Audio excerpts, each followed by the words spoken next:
আসসালামু আলাইকুম দর্শক, স্বাগত জানাচ্ছি আরটিভি সকালের সংবাদে। আপনাদের সঙ্গে থাকছি আমি মারফি রহমান। নির্বাচনে দলগুলোর প্রাপ্ত ভোটের অনুপাতে সংসদ গঠনের প্রশ্নে একমত হতে পারছে না রাজনৈতিক দলগুলো, আর এই সিদ্ধান্তের উপর নির্ভর করছে সংসদ দ্বিকক্ষ বিশিষ্ট হবে কি হবে না, এমনকি সংরক্ষিত নারী আসনের ভোটের বিষয়টিও। দীর্ঘ আলোচনার পরও রাজনৈতিক দলগুলো একমত হতে না পারায় আজ বিকল্প প্রস্তাব উত্থাপন করবে জাতীয় ঐক্যমত্য কমিশন। রাষ্ট্র সংস্কার প্রশ্নে জাতীয় ঐক্যমত্য কমিশনের দ্বিতীয় দফার সংলাপ চলতি সপ্তাহে শেষ হবে। এই সংলাপে 15তম দিনের আলোচনা 10:30টায় শুরু হবে। সভাপতিত্ব করবেন ঐক্যমত্য কমিশনের সহসভাপতি অধ্যাপক ডক্টর আলী রিয়াজ। বৈঠকে পিআর পদ্ধতিতে নির্বাচন, দ্বিকক্ষ বিশিষ্ট সংসদ, গণভোটের বিধান চালু, তত্ত্বাবধায়ক সরকারের কাঠামো সহ বেশ কয়েকটি গুরুত্বপূর্ণ বিষয় বিকল্প প্রস্তাব উত্থাপন এবং তা নিয়ে আলোচনা হবে।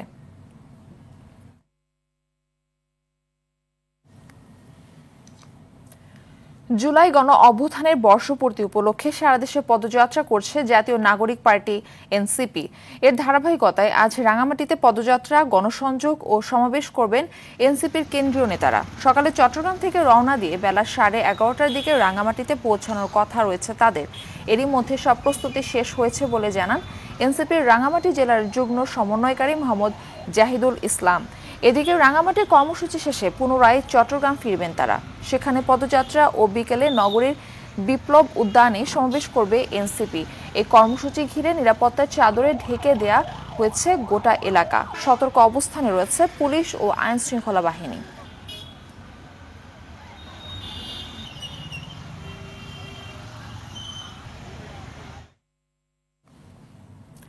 দর্শক, এই বিষয়ে আরো জানাতে রাঙামাটি থেকে আমাদের সঙ্গে সরাসরি যুক্ত হচ্ছেন সহকর্মী ইয়াসিন রানা সোহেল।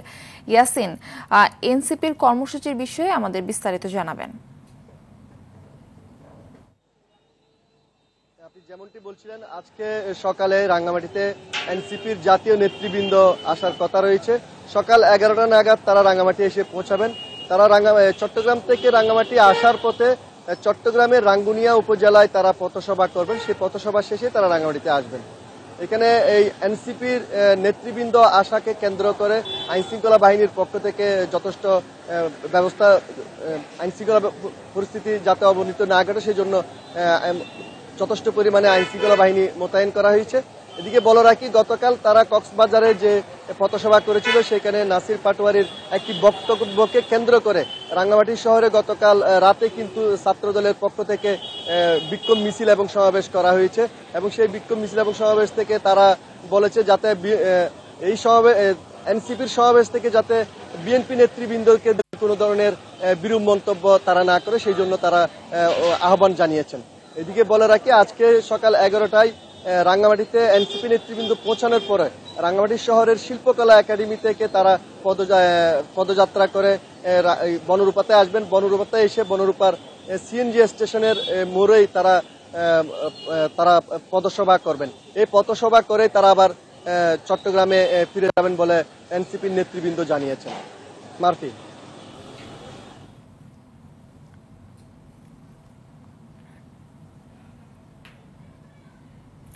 ধন্যবাদ আপনাকে। গোপালগঞ্জে চলছে কারফিউ। সকাল 6টা থেকে রাত 8টা পর্যন্ত এই জেলায় 144 ধারা জারি করা হয়েছে। এ সময় শুধু জাতীয় জরুরি সেবায় নিয়োজিতরা এবং যানবাহন এর আওতামুক্ত থাকবে। এদিকে এনসিপি সমাবেশকে কেন্দ্র করে সংঘর্ষের ঘটনায় এখনও জেলায় বিরাজ করছে থমথমে অবস্থা, জনমনে আতঙ্ক। গেল বুধবার রক্তক্ষয়ী সংঘর্ষের পর বিকেল থেকে গোপালগঞ্জে 144 ধারা জারি করে প্রশাসন। পরে দফায় দফায় বাড়ানো হয় কারফিউয়ের সময়।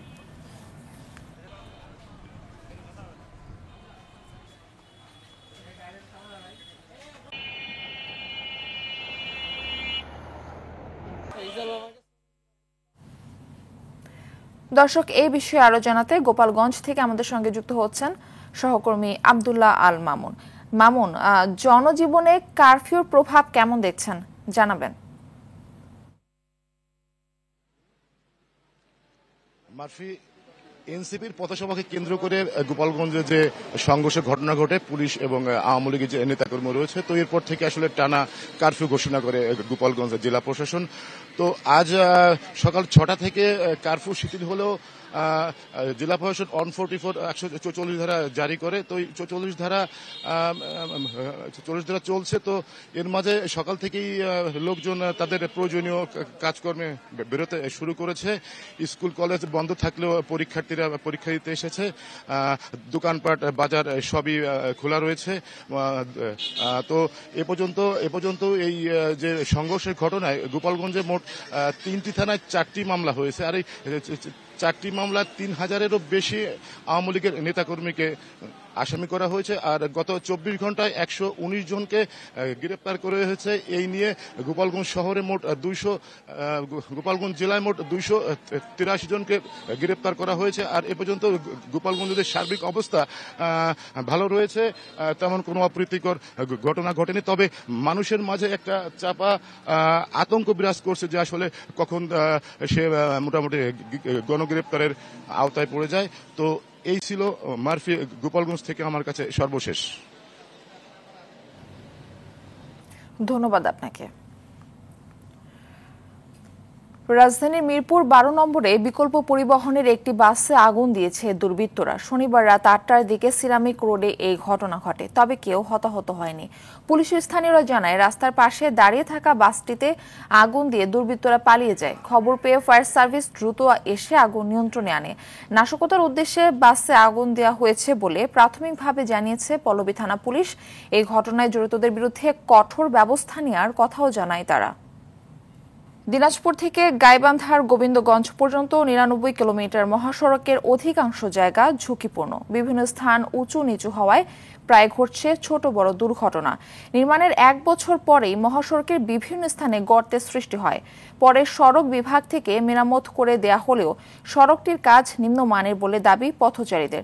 হিলি প্রতিনিধি আব্দুল আজিজের পাঠানো তথ্যচিত্রে বিস্তারিত জানাচ্ছেন আবরার মাহি। এই চিত্র দিনাজপুর গোবিন্দগঞ্জ আঞ্চলিক মহাসড়কের। 3 বছর আগে 799 কোটি টাকা ব্যয়ে এই সড়কটি নির্মাণ করে সড়ক বিভাগ। কিন্তু নির্মাণের 1 বছরের মাথায় সড়কের বিভিন্ন স্থান দেবে যাওয়া শুরু করে। কোথাও কোথাও বড় গর্ত তৈরি হওয়ায় পথচারীদের চলাচল অনেকটাই ঝুঁকিপূর্ণ হয়ে পড়েছে। ঘটছে দুর্ঘটনা, বিকল হচ্ছে যানবাহন। রাস্তা 2 বছর হয়নি করা, তাতে রাস্তা ভাঙ্গে ভুঙ্গে শেষ। চলাফেরা করতে খুব দুর্ভোগের ভিতরে আমরা চলতেছি। যে কাজ যে পরিমাণ হবার আগে সে কাজ তো হয় না। কিছুদিন আগে ঠিক করলো, আবার মনে করেন যে গাড়ি ঘোড়া যাতে খুবই সমস্যা হতেছে। সরকারের কোটি কোটি টাকা মনে করো এভাবে নষ্ট করে ফেলাছে। দুর্বল কাজ করে মনে করো কোনো গুরুত্বই নেই। ঠিকাদার আইন ব্যবস্থা নিতে হবে। এইভাবে রাস্তাটা একটু খারাপ, গাড়ি সমস্যা হয়, মনে গাড়ি পাতি ভাঙে, টায়ার পাংচার হয়।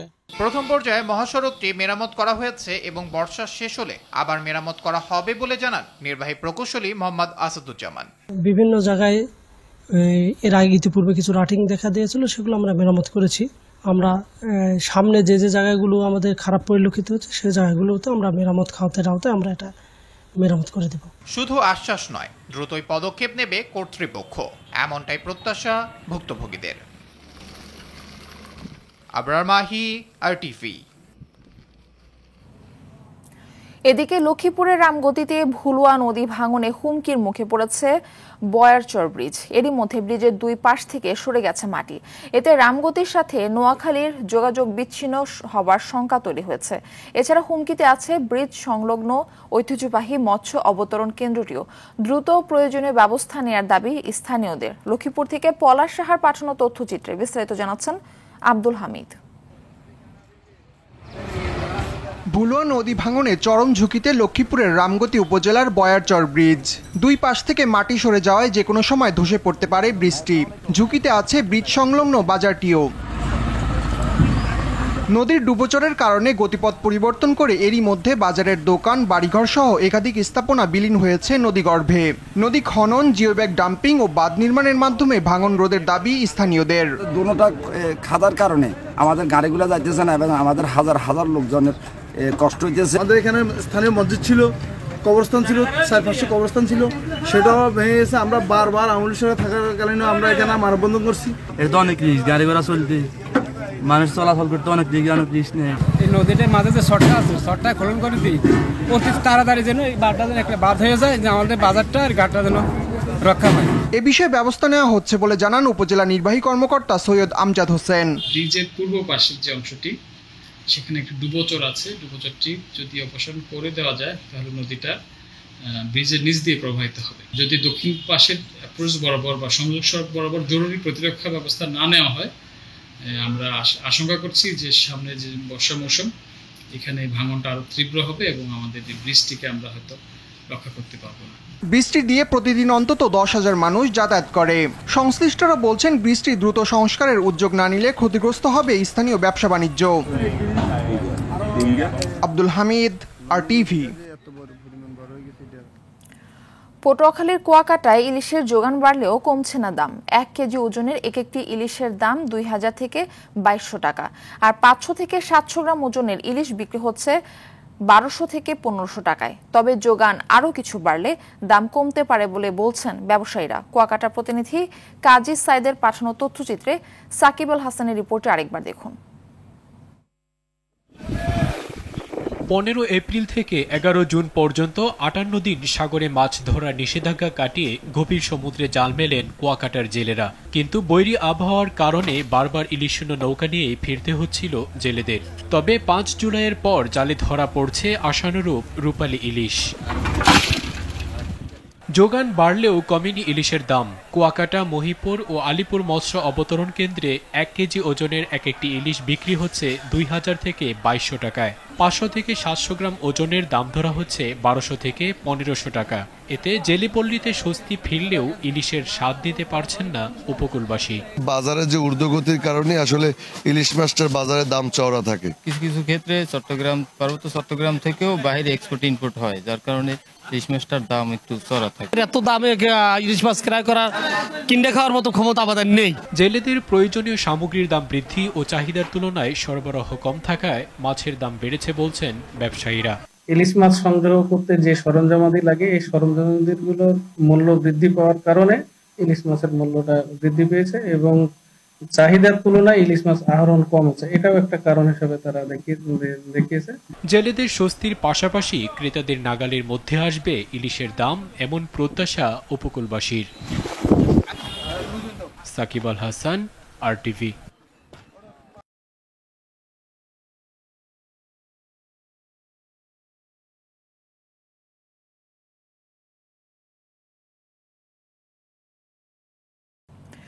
কোটা বিরোধী আন্দোলন ঘিরে 20 জুলাই মধ্যরাত থেকে সারা দেশে কারফিউ জারি করে সাবেক স্বৈরাচার সরকার। নৈরাজ্য করলে দেখা মাত্রই গুলির নির্দেশ দেওয়া হয়। কারফিউর প্রথম দিনেই সকাল থেকে বিকেল পর্যন্ত উত্তরা, বাড্ডা, মিরপুর ও যাত্রাবাড়ি আন্দোলনকারীদের সঙ্গে পুলিশের ব্যাপক সংঘর্ষ হয়। এ সময় অন্তত 26 জন মারা যায়। এর মধ্যে একজন যাত্রাবাড়ির নিহত শ্রমিক ইমন। বর্তমানে মানবেতর জীবনযাপন করছে তার পরিবার। এখন পর্যন্ত পাননি কোনো সরকারি সহায়তা। আতিকা রহমানের রিপোর্ট। 20 জুলাই সকালে যাত্রাবাড়িতে কারফিউ উপেক্ষা করে পুলিশের ব্যারিকেড ভেঙে শিক্ষার্থীরা প্রথম মিছিল করে। সে সময় পুলিশের সঙ্গে আন্দোলনকারীদের সংঘর্ষ বাধে।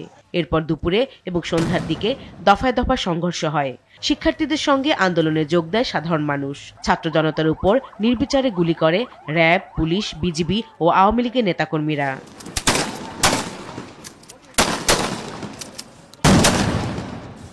একটা সময় হচ্ছে যখন অনেক বেশি ছাত্র অথবা জনতা নিহত হচ্ছে, বারবার আমরা গলির মধ্যে চলে যাচ্ছিলাম। পুলিশের বাইরেও অনেকে অস্ত্র নিয়ে আওয়ামী লীগের সন্ত্রাসীরা বিভিন্ন গলি থেকে তারা আক্রমণ করতেছিল। পুলিশের সাথে সংঘর্ষে যাত্রাবাড়ি এলাকায় নিহত হন শ্রমিক ইমন। একমাত্র উপার্জনক্ষম ছেলের মৃত্যুতে মানবেতর জীবনযাপন করছেন তার পরিবার। 2 সন্তানকে নিয়ে শ্রীনিরূপায় সম্প্রতি শ্রমিক হিসেবে যোগ দিয়েছে একটি পোশাক কারখানায়। ইমনের মা জানালেন, অনেকে তথ্য নিয়ে গেলেও এখন পর্যন্ত সরকারি কোনো সহযোগিতা পাননি। ওই পারে চাকরি করতে, ওই পারে এই পারে আইসেও, এই পারে ওই যে ছাত্রর আন্দোলনের ইয়াত পড়ছে, এন ওই গুলি খাইছে। আমরা সরকার থেকে কোনো অনুদান পাইনি। জামাতেরা আমরা বাসায় আয়া দাওয়াত দিয়ে নিয়ে আমরা 2 লাখ টাকা দিছে। ইমনের ভাইয়ের প্রত্যাশা, জুলাই হত্যাকাণ্ডের সঠিক বিচার যেন তারা পায়। আমরা সুষ্ঠু বিচার পাবো, আমগো তো মনের আশা এটাই ছিল, কিন্তু আমরা তো কোনো বিচারও পেলাম না। সরকারের কাছে আমরা এটাই চাই, ছোট ছোট মাসুম 2টা বাচ্চা আছে আমার ছোট ভাইয়ের, বাচ্চা 2টা যাতে ভবিষ্যৎ থাকে, ভবিষ্যতে যাতে খারাইতে পারে। যাত্রাবাড়ির আন্দোলনে জোরালো ভূমিকা রাখে নারীরাও। নিহতদের হাসপাতালে নেয়া ও আহতদের প্রাথমিক চিকিৎসা দেয়ায় অগ্রণী ভূমিকা ছিল তাদের।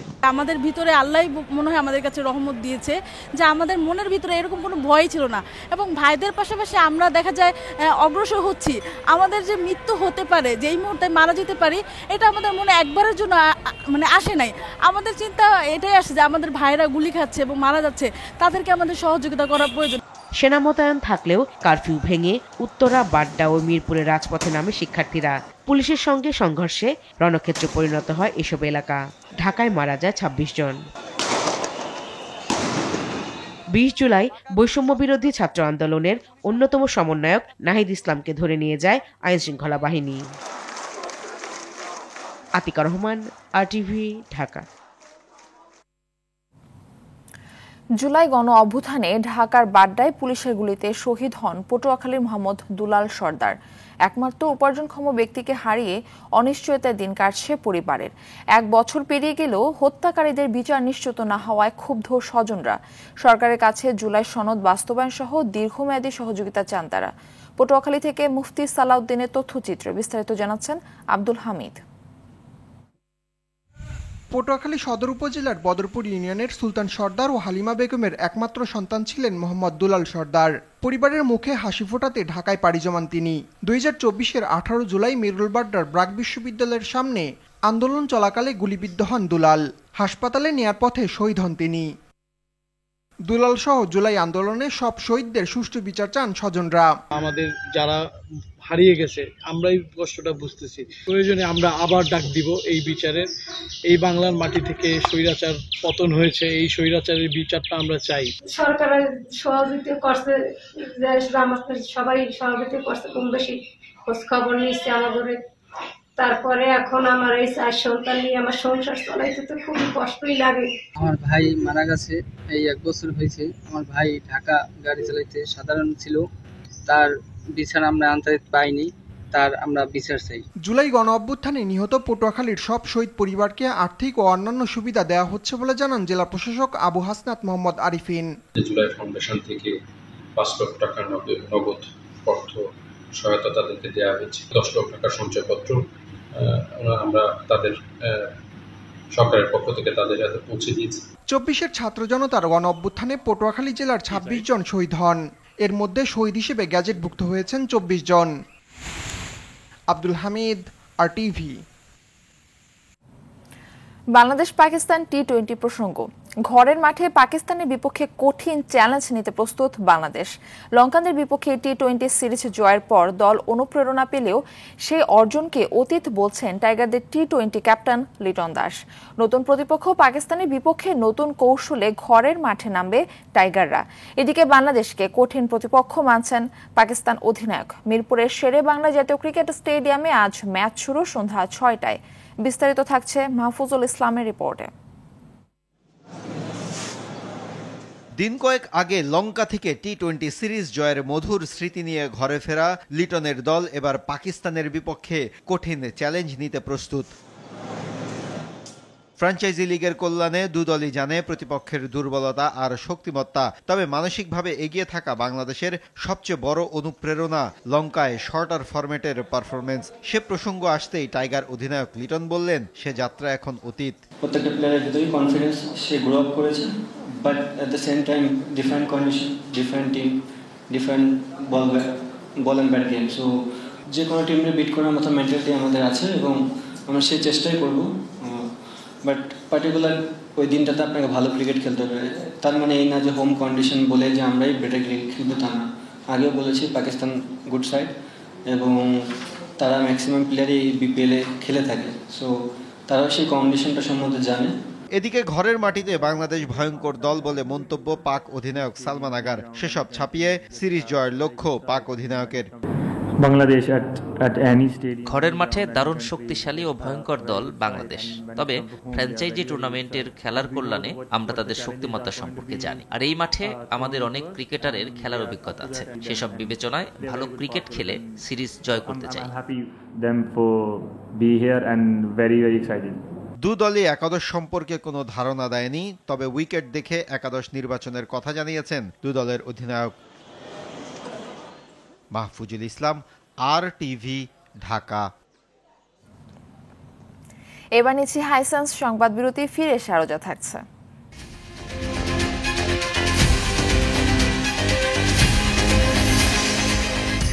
মারা গেলেন সৌদি আরবের ঘুমন্ত রাজপুত্র আল ওয়ালিদ। সড়ক দুর্ঘটনায় গুরুতর আহত হয়ে 2 দশকেরও বেশি সময় ছিলেন কোমায়।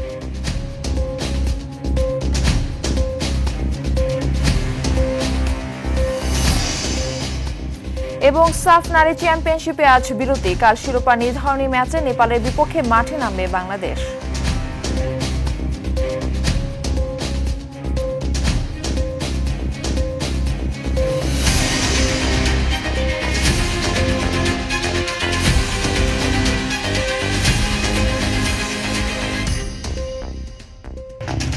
সকালের সংবাদ দেখছেন RTVতে। আপনাদের সঙ্গে থাকছি আমি মারফি রহমান। আইডিএলসি পরিবর্তনের পথে Bangladesh.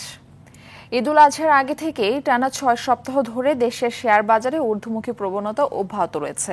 Dhaka stock exchange DSE এর প্রায় প্রতিদিনই অধিকাংশ শেয়ারের দাম বাড়ছে লেনদেনের পরিমাণও। গত সপ্তাহে বাজার মূলধন বেড়েছে 10,759 কোটি টাকা, যা আগের সপ্তাহের তুলনায় 1.59% বেশি। এ সময় DSECX সূচক বেড়েছে 64.44 পয়েন্ট অথবা 1.27%। শেয়ার দামে উত্থান দেখা গেছে 290টি প্রতিষ্ঠানের ক্ষেত্রে, যেখানে মাত্র 80টির দাম কমেছে। টানা 6 সপ্তাহে বাজার মূলধনে যুক্ত হয়েছে 40,514 কোটি টাকা। ঈদুল ফিতরের পর পতনের ধারা কাটিয়ে শেয়ার বাজারে এখন সুস্পষ্ট ঘুরে দাঁড়ানোর ইঙ্গিত মিলছে।